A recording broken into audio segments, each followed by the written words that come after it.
जय मां शारदे। आज मैं आपको बताऊंगी कि हरतालिका तीज के शुभ योग कब बन रहे हैं। जानेंगे आज हम शुभ तारीख, शुभ तिथि, पूजा विधि और व्रत के नियम की कैसे कैसे हमें व्रत करना है। हरतालिका तीज तो वैसे भी बहुत ही शुभ व्रत होता है। जो महिलाएं उस दिन श्रृंगार करती हैं, लाल कलर के वस्त्र पहनती हैं। 16 श्रृंगार करना बहुत ही जरूरी होता है और विशेष रूप से इस दिन जो शिव और पार्वती जी की पूजा होती है।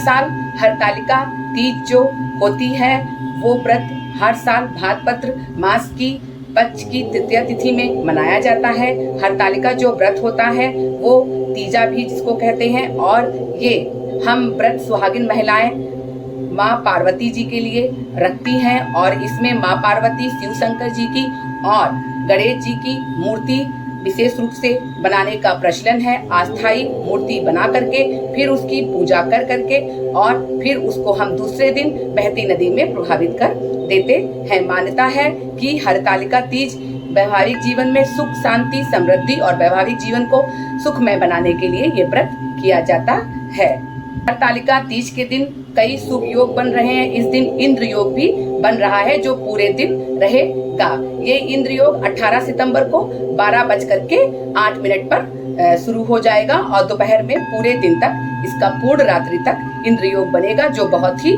शुभ है। हरतालिका दिन अगर ये योग बन रहा है तो बोलिए मानिए कि बहुत ही उत्तम योग बन रहा है। तीज के दिन पूजा के लिए बहुत ही शुभ योग बन रहा है। इस दिन जो इंद्र योग बन रहा है वो पूरे दिन रहेगा और इसके साथ ही विशेष रूप से ये योग जो 12:08 पे शुरू होगा और पूरी रात्रि तक रहेगा। तो इस दिन जो भी महिलाएं व्रत करेंगी बहुत ही शुभ संयोग रहेगा। कि हरतालिका तीज कब है, 17 तारीख को है कि 18 तारीख को है। तो हरतालिका तीज का जो भी व्रत करेगी स्त्री तो वो 18 तारीख को करेगी।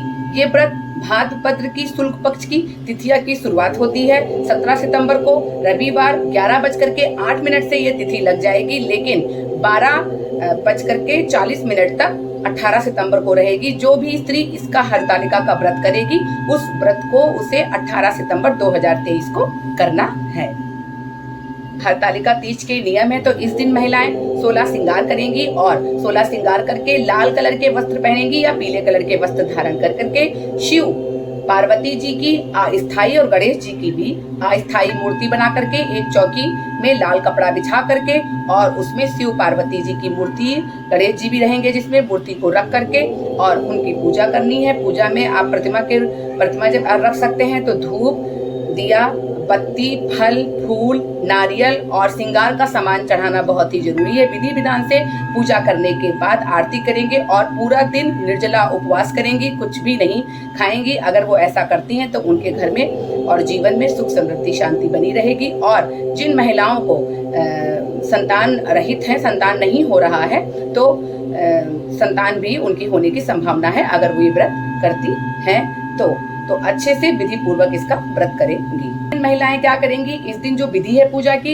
इस दिन स्नान करके नए साफ सुथरे कपड़े पहन लेंगी और शुभ मुहूर्त में दीपक जला करके व्रत का संकल्प करेंगी और फिर उसके बाद व्रत को आरंभ करेंगी। हरतालिका तीज के दिन माँ पार्वती जी की जो पूजा आरंभ करेंगे और माँ पार्वती, शिव भगवान और गणपति जी की एक उपासना बनाएंगे, मूर्ति बनाएंगे और नहीं तो आप प्रतिमा भी रख करके उनकी पूजा वहां पर स्थल पर स्थापित करके फिर विधि वक्त और फिर अंत में आप उसकी आरती करेंगे और आरती करने के बाद हवन करेंगे और हवन करने के बाद अगर आप चाहें तो 21, 11 या 51 एक माला अगर करती हैं तो आप अगर निरंतर जब इस जाप का करती है तो आपकी सभी मनोकामनाएं पूर्ण होगी।